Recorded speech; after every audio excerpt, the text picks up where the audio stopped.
Bueno, y el presidente Gabriel Boric comprometió medidas para hacer frente al alza del precio de la canasta básica, lo que se une al lanzamiento del programa Chile Apoya en los esfuerzos por combatir la crisis inflacionaria. Para hablar de esto, ya estamos en contacto con el ministro de Economía, Nicolás Grau. Ministro, muchas gracias por su tiempo con CNN Chile. ¿Cómo le va?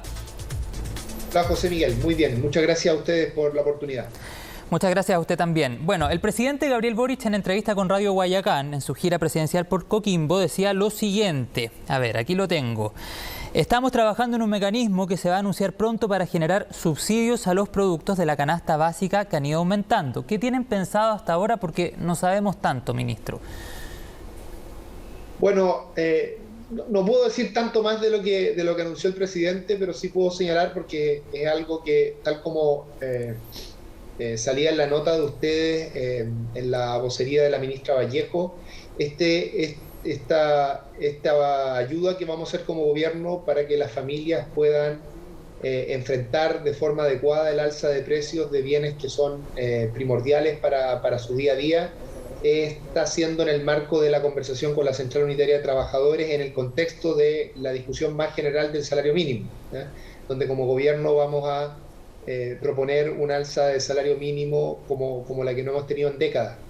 Entonces, no haría bien yo como ministro si adelanto algún elemento que es parte de esa conversación y que además no está totalmente zanjada tampoco. Ministro, pero con focalización, ¿eso está confirmado? Lo que yo creo que es importante que las familias entiendan es que si uno hace una ayuda generalizada en este contexto, en el que hay presiones inflacionarias, parte del objetivo de esa ayuda, que es justamente permitir que las familias puedan enfrentar esta alza de precios, se va a ver menoscabada en el fondo o se va a ver interrumpida por el hecho de que habría un alza de precios con ello. Entonces, si uno inyecta mucha liquidez en la economía, eso alza los precios. Entonces uno requiere ayudar a las personas, a los grupos que más lo necesiten en este contexto, de modo tal de que ellos puedan afrontar el momento complejo que se vive y al mismo tiempo no generar una alza de precios en la economía. Entonces, lo que hay que entender es que en todo este tiempo, en esta semana, son estos dos objetivos los que están en juego. Por un lado, responder a las necesidades de la familia, que son reales, que son importantes y que nuestro gobierno siempre va a estar del lado de las necesidades de la familia, y por otro lado ser responsable respecto a los equilibrios macroeconómicos de nuestro país, en particular en lo que se refiere a la inflación. Ya, entonces usted confirma que es con focalización, eso queda confirmado. Nos vamos a centrar, ¿no es cierto?, en ciertos grupos, porque, insisto, de lo contrario podríamos, al mismo tiempo que hacemos una ayuda, generar un problema. Sí, que se lo pregunto porque el mismo presidente, Gabriel Boric, en su etapa de parlamentario fue bien crítico con la focalización, por ejemplo, que tuvo algunos beneficios que entregó el gobierno del presidente Sebastián Piñera, sobre todo al inicio de la pandemia. Claro, agradezco la pregunta porque normalmente se señala eso como una contradicción, pero creo que la clave está en la última parte de su pregunta, cuando dice al inicio de la pandemia. Al inicio de la pandemia habían 2 millones de personas que habían perdido su empleo respecto a la situación prepandemia. Había además una contracción muy fuerte de la demanda, es decir, se estaba consumiendo muy poco. Y como se estaba consumiendo muy poco, las empresas estaban vendiendo muy poco y las empresas estaban quebrando. Entonces, había que ayudar a una gran cantidad de familias y al mismo tiempo tenía sentido inyectar liquidez a la economía para que las empresas pudieran vender y de esa forma no quebraran. Entonces, al comienzo de la pandemia, digamos, por lo menos todo el primer año y parte del segundo año, era una buena idea tener justamente políticas mucho más universales. Insisto, tanto porque la ayuda que se requería era universal, como también por los efectos macroeconómicos que tenía eso. Ahora estamos en una situación distinta. La situación en la que estamos ahora es que la economía en promedio está recuperada, pero sin embargo hay un conjunto de sectores que no se han podido recuperar, sectores productivos y también grupos de personas. Y al mismo tiempo la economía está un poco sobrecalentada, es decir, la demanda está por sobre la oferta y eso es lo que está presionando los precios al alza. Entonces, en este contexto, ayudas generalizadas no serían una buena política. En el contexto de hace un año, 2 años, sí lo eran. Entonces creo que es bien importante distinguir estos dos momentos en términos de sus características económicas para que no se repita esto que se dice mucho de que habría aquí una contradicción cuando en realidad no la hay. Ministro, ¿y cuáles serían los criterios para seleccionar a las personas que recibirían este beneficio? Por ejemplo, el registro social de hogares. Bueno, es el tipo de cosas que se están conversando y que están en los detalles de esa conversación y que, insisto, creo que no me corresponde adelantar. Me gustaría valorar es que, como comentaba al principio de esta entrevista, esto es en el contexto de la conversación por el salario mínimo con la Central Unitaria de Trabajadores, y creo que habla muy bien de la CUT el hecho de que no solo esté acotando la conversación al salario mínimo, que obviamente es algo que a ellos les preocupa y a nosotros nos preocupa, sino que también se preocupe de la situación general de la economía y en particular de las familias que están teniendo dificultades para llegar a fin de mes. Así que creo que nosotros estamos muy cómodos como gobierno que la conversación se esté dando en esos términos, porque da cuenta de tanto un gobierno como de las organizaciones de las y los trabajadores preocupados de la situación general de las familias del país. Claro, es que le preguntaba el tema del registro social de hogares, porque sabemos que tras la existencia del IFE universal, muchas personas ingresaron ahí. Entonces, tal vez si se utiliza el registro social de hogares, no se podría cumplir con esta focalización que usted me dice, porque ya hay muchas personas, o quizás se requeriría actualizar ese registro. Sí, por eso le comento que eso prefiero que no nos quiera adelantar nada. Se va a ejecutar, prefiero que lo conozcamos en los próximos días. Ya, no nos quiere adelantar nada. Pero ya como usted adelantaba en la nota, ¿no es cierto?, y en la conversación con su colega, efectivamente ya hay ciertas medidas que están descartadas, ¿no es cierto?, y nosotros como gobierno, y lo que señaló el presidente Boric, hemos ya dado bastantes, digamos, contornos o características de lo que va a tener esta propuesta. Por lo tanto, no va a ser una propuesta que va a traer sorpresa. Pero el diseño fino sí creo que es importante esperar al anuncio. Ya, o sea, tampoco nos puede contar si es que va a ser a través de un bono, la entrega de alguna tarjeta, trabajar con algunos comercios en particular. Tampoco. Bueno, es el tipo de cosas que se están discutiendo, ¿cierto? Hay aquí hay que calibrar en términos de política pública, puedo transmitir los criterios de las cosas que hemos estado conversando. Hay que calibrar como política pública, por un lado, cuál sería la política pública ideal y cuál es la política pública que podemos llevar a cabo con la urgencia que esto amerita. Entonces, son ese tipo de consideraciones que tienen que estar sobre la mesa a la hora de definir entre estas distintas opciones.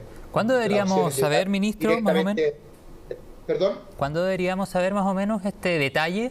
No, esto esta semana, porque como les comentaba con anterioridad, esto en el marco de la discusión de la negociación con la Central Unitaria de Trabajadores producto del alza del salario mínimo, y por ley eso tiene que entrar durante abril al Congreso como proyecto de ley, por lo menos la parte del salario mínimo. Entonces, como es en el marco de esa conversación, esto es un tema que va a estar resuelto durante esta semana. Ya, ministro, tenemos que hablar también de la UF, porque es otro tema que también preocupa a la ciudadanía. Ya superó los 32.000 pesos. ¿Podría llegar a los 35.000 o al menos acercarse de aquí a fines de este año? Bueno, es que como usted muy bien sabe, hablar de la UF es hablar de la inflación. Claro. Y la UF está indexada a la inflación. Eso en castellano significa que la UF va subiendo de forma proporcional a cómo sube la inflación. Por lo tanto, a medida que tengamos más inflación, va a aumentar la UF. Ahora, todas las proyecciones, y en esto quiero también dar un mensaje de tranquilidad a la familia, las distintas proyecciones apuntan a que la inflación va a tener un ritmo más bien creciente este semestre, y eso debiera ir atenuándose el segundo semestre. Las dos razones principales para esa proyección son las siguientes. Por un lado, el instrumento principal que tiene nuestro país para mantener controlada la inflación y que depende del Banco Central es la tasa de interés. La tasa de interés la ha ido subiendo el Banco Central de forma bien agresiva, y el tema es que el efecto en la inflación de un aumento de tasa de interés toma meses, más de 6 meses. Entonces los aumentos de tasa de interés que han pasado en los últimos meses van a empezar a tener un efecto más fuerte y más claro en el segundo semestre de este año. Y la segunda razón es que debiéramos esperar, ojalá así sea, no solo por la economía, sino también por la vida de las personas, que el conflicto que hay en Ucrania vaya atenuándose en este segundo semestre, entonces, o termine. Entonces, por esas dos razones es que debiera ser esperable que es esperable que la inflación tenga un ritmo bastante más controlado en la segunda mitad de este año.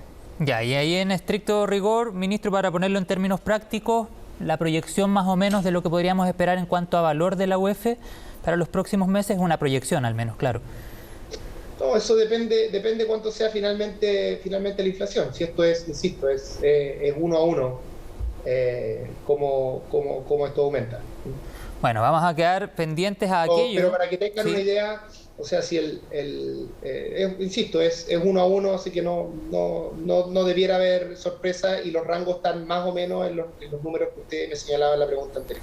Ya, o sea, podría estar cerca de los 35.000 de aquí a fin de año, 34.500 y fracción. Y ese es un punto bien importante, porque, por ejemplo, si un dividendo hoy día tiene un valor de 479.000, en diciembre podría llegar a los 517. Y según perspectivas que han mencionado también otros economistas, a noviembre de 2023 podría estar superando los 540.000. Así que, bueno, esperamos que el mercado se comporte... Lo importante en esto es que el gobierno, ¿no es cierto?, está trabajando, y también yo diría el Banco Central, en diseñar políticas públicas que no ahonden el problema de la inflación. Es por eso que nosotros hemos sido tan claros y teóricos a propósito de la pregunta que usted me hacía al principio, respecto a que las distintas ayudas que se realicen tienen que, por un lado, llegar a las familias que lo necesitan y que lo necesitan de forma urgente, y es por eso que nosotros hemos hecho tanto esfuerzo en este asunto, pero al mismo tiempo no generar problemas macroeconómicos que terminen afectando finalmente a toda la población. Claro. Entonces creo que el equilibrio, lo que hay que proteger justamente y cuidar durante todo este proceso es el equilibrio entre estos dos objetivos. Sí, claro que sí. Vamos a quedar atentos también ahí a las herramientas que utilicen desde el gobierno para contener la inflación, que ha sido también el mensaje que usted ha entregado en días anteriores y que también hemos estado súper pendientes. Claro, muchas gracias. Desde el punto de vista del gobierno, lo más importante para efectos de aportar a contener la inflación, recuerden que el rol principal para efectos de inflación del Banco Central es tener una política fiscal responsable.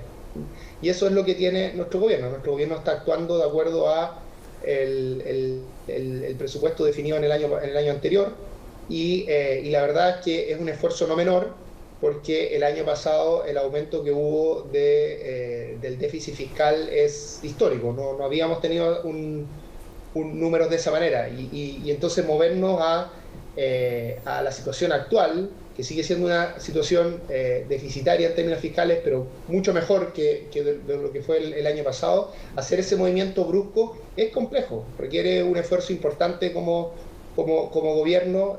Por supuesto, uno siempre quiere responder a todas las necesidades son muy diversas y todas ellas son válidas, entonces es un esfuerzo importante que estamos haciendo como gobierno para de esa manera controlar las presiones inflacionarias. Nicolás Grau, ministro de Economía, muchas gracias por su tiempo con CNN Chile, que esté muy bien. Muchas gracias, José Miguel, y un saludo a todas las personas que nos están viendo. Muchas gracias.